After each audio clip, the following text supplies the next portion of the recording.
Sobrevivências.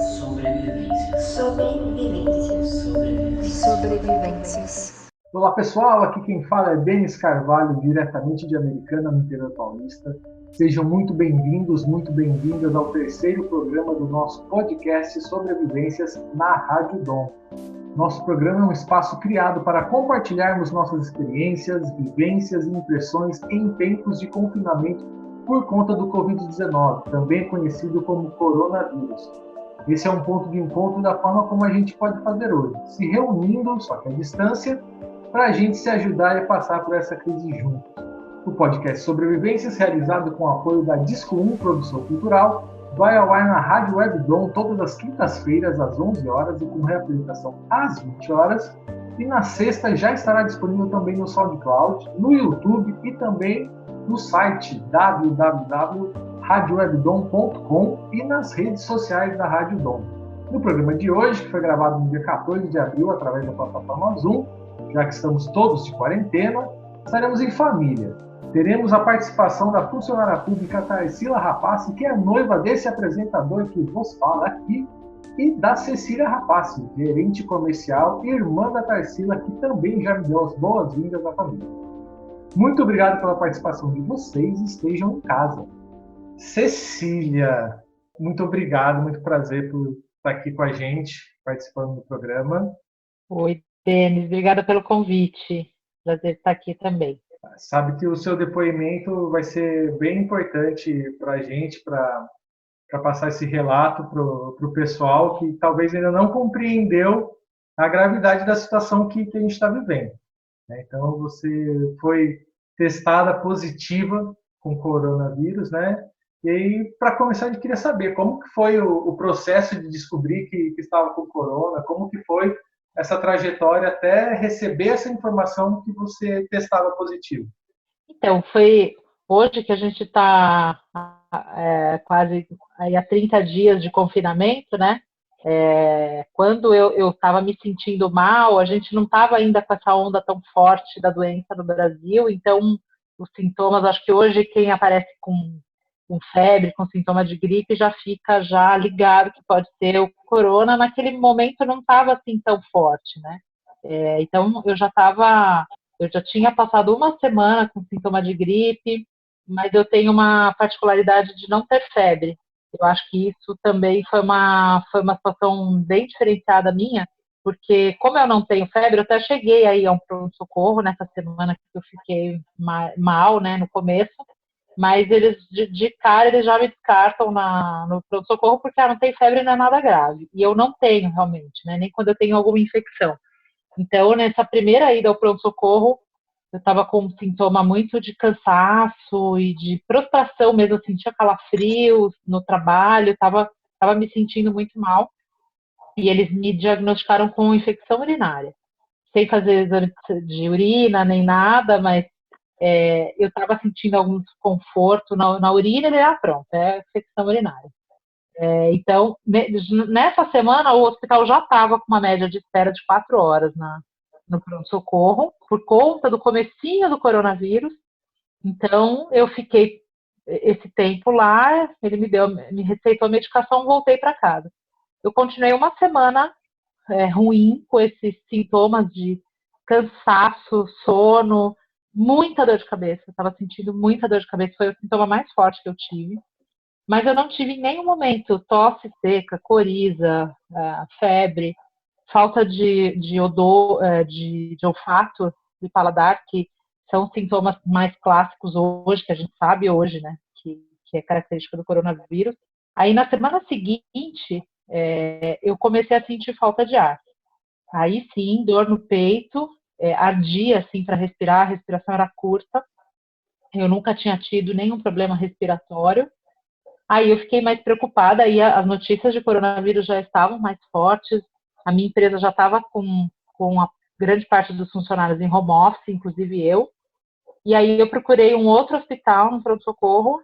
Aí sim eles, né, tiveram já a primeira suspeita de coronavírus, fizeram a tomografia, provavelmente já viram a intercorrência no pulmão, e aí eu fui internada já na mesma hora, né? Então, depois disso eu fiquei 5 dias internada, mas já estava para mim, eu já estava assim, há mais de 10 dias com a doença, sofrendo com esses sintomas, né? Nesse período que você ficou internada, os cuidados médicos, como que foi essa dinâmica? O que você pensava, o que você sentia? Como que foi realmente, né, esse tempo isolado aí com o corona? Olha, eu fiquei num hospital que eu fui muito bem atendida. De novo, era o começo de toda essa história da pandemia, então acho que era muito novo para todo mundo. O hospital já estava com uma ala isolada para o coronavírus. Eu não pude ficar com acompanhante nem nada. Eu entrei lá, era uma operação de guerra, assim. A enfermeira ia entrar no quarto, ela colocava um avental, uma máscara, luva, tal, para sair do meu quarto, jogava tudo fora e saía, nada saía do meu quarto, resumindo. A bandeja de comida que entrava no meu quarto, tudo descartável, inclusive a bandeja, nada saía do meu quarto. Então, assim, se vinha sachê de açúcar que eu não consumia, ia para o lixo, não podia sair para fora da porta. Então, eu vi que ali tinha um controle muito grande dessa infecção, achei isso me dava uma confiança. Eu fiquei, de certa forma, tranquila, né? Eu não tive desespero em nenhum momento, assim. Eu tentei não ficar muito na televisão, porque só se falava disso. Fiquei mais ouvindo música e tal. E aí eu comecei a fazer só os exercícios respiratórios de fisioterapia, mais o antibiótico para tratar a pneumonia, e comecei a perceber uma melhora, né? Muito engraçado, quando você não sabe o que é o sintoma de alguma coisa no pulmão, realmente eu não estava conseguindo respirar, isso era muito aflitivo, né? E aí eu fui tendo uma melhora, e aí no quinto dia eu realmente já estava com um quadro clínico bem melhor, e aí eu tive alta. Detalhe, sem ter ainda o resultado do exame do coronavírus. Você teve alta sem ter o resultado? Eu tive alta sem ter o resultado, porque já estava demorando muito para sair,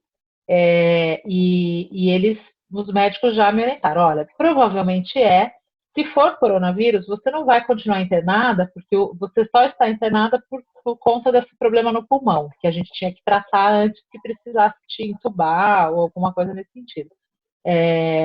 Melhorando, não tem ainda um tratamento, eu não tinha remédio para coronavírus, eles não estavam aplicando nenhum tipo de remédio, então, sendo ou não sendo, você já melhorou do pulmão, a orientação vai para casa. Se sair o resultado for positivo, está tudo certo. Fique em casa mais 10 dias, pelo menos, para entender que passou o período do vírus e depois vida normal. E foi isso que aconteceu. No mesmo dia que eu saí do hospital de manhã, no fim da tarde saiu pela internet o resultado positivo para o coronavírus. Então é muito interessante. Falar assim, se for coronavírus, tudo certo, né? Não tá tudo certo, gente. Mas aí, voltando para casa, com tudo isso acontecendo, tem outras pessoas, né, na sua família que moram junto contigo. Como que foi essa dinâmica? Como foram os cuidados que foram tendo? Mais alguém aí também teve? A minha maior preocupação, assim, até voltando à sua pergunta anterior, né, de como é que ficou a cabeça e tudo, em nenhum momento eu fiquei preocupada, eu acho que eu não sou tão encanada com as questões, assim, não tenho tanto medo de doença e tal, eu acho que eu tenho uma cabeça mais positiva para isso. O tempo todo, a única coisa que mais me incomodou e realmente me perturbou foi o medo de ter infectado outras pessoas. Que eu acho que talvez isso seja até mais empatia do que outra coisa, né? Porque na semana que eu estava doente, o meu pai, de 78 anos, estava me visitando em São Paulo, que ele não via me visitar há muito tempo. Coincidiu de ele estar na minha casa cuidando de mim exatamente nessa semana. Então eu ficava o tempo inteiro pensando que eu podia ter transmitido para ele, e isso ia me deixar muito mal. A minha funcionária de casa, que eu não tinha pensado ainda, o meu namorado que mora comigo. Então, assim, isso tudo me deixou muito mal e com medo, né, com receio. Quando eu voltei para casa do hospital, eu já tinha dispensado a minha funcionária, o meu namorado continuou aqui, ele não teve nenhum sintoma, ele não, na verdade, não manifestou nenhum sintoma, até hoje. Mas acho que a doença é nova para todo mundo, né? Engraçado, que hoje eu tive a notícia de um amigo meu É um amigo meu do trabalho, que inclusive é uma das pessoas que eu conheço que mais está defendendo o fim do isolamento. A gente discute muito sobre isso, eu sou absolutamente contra a visão dele. E hoje ele acabou de me mandar o exame dele positivo de coronavírus. Só que não é positivo, é um exame agora que estão fazendo, acho que na farmácia, um exame rápido, que mostra que já houve infecção. O IgC, IgM, alguma coisa assim, mostra que a infecção não está ativa, mas ela já esteve no corpo daquele indivíduo. Ou seja, ele já teve o coronavírus, não teve sintoma nenhum, mas ele com certeza transmitiu para várias pessoas, porque a pessoa não está com sintoma, então ela sai, ela anda, ela vai sem máscara. Acho que esse que é o principal alerta disso tudo, né? Nem sempre, os meus sintomas não foram clássicos. O meu namorado que está comigo, eu tenho certeza que teve, porque ele conviveu diretamente comigo. Hoje eu fiquei sabendo de um caso de uma pessoa que teve. Então, a gente não sabe quem que está com... Não é só, você vai olhar, a pessoa está espirrando, ela tem coronavírus. Às vezes ela está assintomática e está transmitindo o vírus mesmo assim, né? É verdade. E agora, depois de vários dias aí, quantos dias já fazem depois de testar positivo? Eu saí do hospital dia 23 de abril, 23 de março. 23 de março, hoje é 14 de abril, então já faz mais de 15 dias, né? Quase 20 dias que eu saí do hospital já. Então, me sinto 100% recuperada. Ainda me falta um pouquinho de fôlego de vez em quando, mas eu acho que isso é mais por a gente também não estar se exercitando, a capacidade do pulmão também vai talvez atrofiando um pouco, mas me sinto 100% bem. Eu já, naquela semana que eu saí do hospital, eu já sentia que eu estava curada, não tinha absolutamente nenhum sintoma. E vem tomando ainda os mesmos cuidados, as mesmas precauções, né? Só cuidados, remédio nenhum. Desde que eu saí do hospital, mas nenhum remédio. Que bom. Bom, para quem já está com a gente desde o começo do programa e para quem chegou agora, este é o terceiro programa do podcast Sobrevivências que vai ao ar todas as quintas-feiras às 11 com reapresentação às 20 horas na Rádio Web Dom. Para quem ainda perdeu, quiser ouvir de novo, compartilhar com os amiguinhos, com a família, na sexta-feira o programa já estará disponível no SoundCloud, no YouTube e também no site www.radiowebdom.com, assim como nas redes sociais da Rádio Dom. E hoje temos aqui a participação da funcionária pública Tarsila Rapace e da sua irmã, gerente comercial Cecília Rapace, conversando um pouco sobre as suas vivências nessa experiência surreal de confinamento por conta do coronavírus que o mundo está vivendo atualmente. Vou conversar um pouquinho aqui agora com a Tarsila. Seja muito bem-vinda ao podcast Sobrevivências. Muito obrigada pelo convite, obrigada pela participação no podcast Sobrevivências. Então, você teve o contato, né, com a Cecília antes de eu ter a confirmação positiva. E como foi para você lidar com toda essa preocupação, tanto com ela, tanto contigo? Porque você acabou não apresentando sintomas, não é isso? A gente esteve juntas no dia 15, domingo, eu e a Cecília.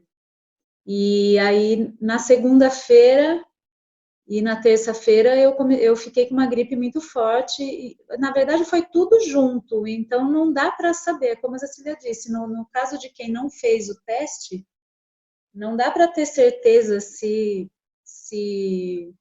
contaminou ou não, né? Eu tive uma gripe forte logo depois de ter tido contato com ela. Então, começou na segunda e piorou na terça. Foi na quarta-feira que a Cecília foi internada, e aí todas essas preocupações juntas ao mesmo tempo, né? Dela estar internada, de saber o desenrolar do quadro clínico dela ter ficado com meu pai vários dias, e eu que estava preocupada já na segunda, quando eu comecei a ficar com gripe, eu já estava preocupada em estar no trabalho, porque eu acabo tendo contato com muita gente, muitos funcionários e público, e aí, por fim, essa preocupação do medo de poder contagiar alguém, sem saber nem mesmo se eu estava contagiada ou não, né? Era uma coisa bem aflitiva, na verdade, né? Eu tive reunião de trabalho na segunda, e, na verdade, existia uma preocupação, mas era também um início de todas as informações sobre corona. Então, meio que um turbilhão naquela semana, né? Eram informações novas, nem todo mundo estava informado, então muitas vezes eu evitava ter contato com pessoas no meu trabalho, evitava falar perto e ficava longe de todo mundo. Eu parecia assim um pouco que eu estava apavorada, mas na verdade era por eu já ter informações que as pessoas não tinham. Enfim, na terça-feira eu consegui já sair do trabalho e me isolar em casa para evitar conseguir fazer teste, porque eu não tive sintoma grave, eu não tive uma falta de ar forte, eu não tive febre, então eu não sei realmente se eu tive corona ou não, eu tive uma gripe forte, eu fiquei me cuidando em casa.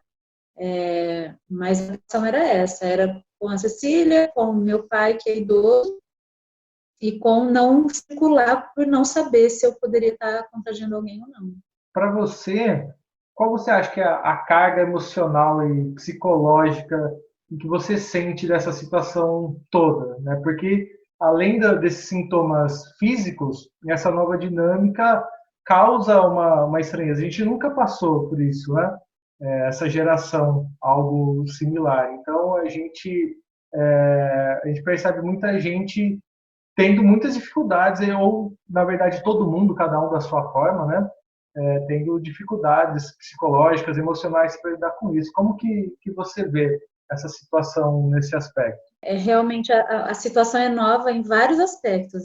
Primeiro, por ser uma doença que se transformou, né, se tornou uma pandemia.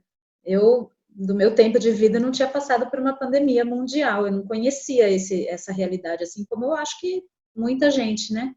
Poucas pessoas viveram em uma outra época que aconteceu, por exemplo, a gente sempre vê referências com a gripe espanhola, né, 1918, mas mesmo assim não existia esse acesso à informação que a gente tem hoje, para todo mundo estar informado, saber que está acontecendo uma pandemia que é no mundo inteiro. E segundo, essa questão de lidar com o emocional diante da preocupação com uma doença e diante do fato de se manter isolado em casa, né? É uma realidade nova que também ninguém passou. Então, a gente está aprendendo e lidando com a questão financeira, que afeta todo mundo, com a questão de trabalho, as mudanças nas dinâmicas de trabalho, de rotina, a mudança na dinâmica de casa mesmo. Quem mora sozinho tem essa realidade de estar sozinho e saber estar sozinho. Quem mora com a família também é uma dinâmica difícil de lidar, porque estar dentro de casa todo mundo junto todos os dias, que era uma coisa que as famílias já não vinham vivendo há muito tempo, não tão frequente, naturalmente.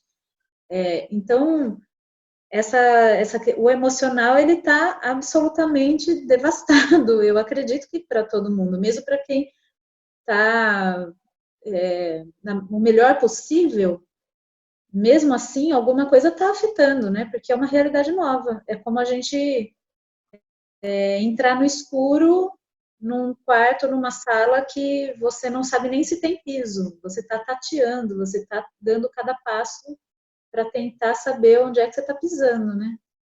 Para mim, particularmente, tem sido assim. O que eu falava 3 semanas atrás, eu já estou pensando um pouco diferente hoje, por exemplo. Há 3 semanas atrás, para mim, estava bom estabelecer uma rotina, com horário, manter meus afazeres do dia com um certo horário de acordar, de dormir, de refeição e tal. Semana passada foi completamente sem rotina, porque foi o que eu consegui dar conta, meu emocional conseguiu dar conta. Então, essa semana já é outra dinâmica. Então, eu acho que dá para resumir como instável, inconstante. Aprendizado, é um aprendizado dentro dessa inconstância aí. Você, agora passando para um outro aspecto, uma análise um pouquinho mais ampla aí também, como você falou da questão financeira, com muitas dificuldades que as pessoas vêm passando, seria muito interessante colocar a sua perspectiva como funcionária pública também, né? Que a gente vem tendo alguns desencontros aí entre os governantes brasileiros, né? Tem o presidente Jair Bolsonaro fala uma coisa, governadores do estado falam outra, depois tem outras decisões, iniciativas dos prefeitos, secretários, enfim. E aí a população fica no meio desse tiroteio todo. E aí também tem os funcionários públicos também, né, que ficam dependendo, ficam na mão dessas decisões também, né, às vezes ficam amarrados. Como que você vê e você sente, né, na pele também um pouco esses conflitos entre os governantes brasileiros em relação a como estão lidando com essa crise do coronavírus? Eu sinto que agora, mais do que qualquer outro tempo recente da história, a gente está tendo uma demonstração grande do quanto o Estado é necessário na vida das pessoas, né?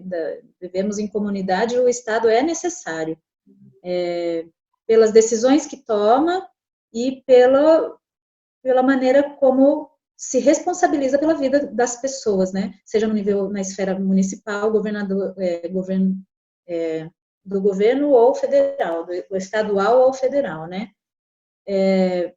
Eu acredito que no nível municipal a prudência eu assim vejo como o melhor caminho mesmo. A gente tem as cidades da região, porque é uma realidade nova, então deu para perceber que ficou difícil para os municípios tomarem decisões rápidas, né? Alguns municípios criaram lá o comissão de crise, e aí todo mundo unindo os conhecimentos da saúde e de todas, enfim, do conhecimento que tinha também, né? As informações que se tinha para poder tomar decisões.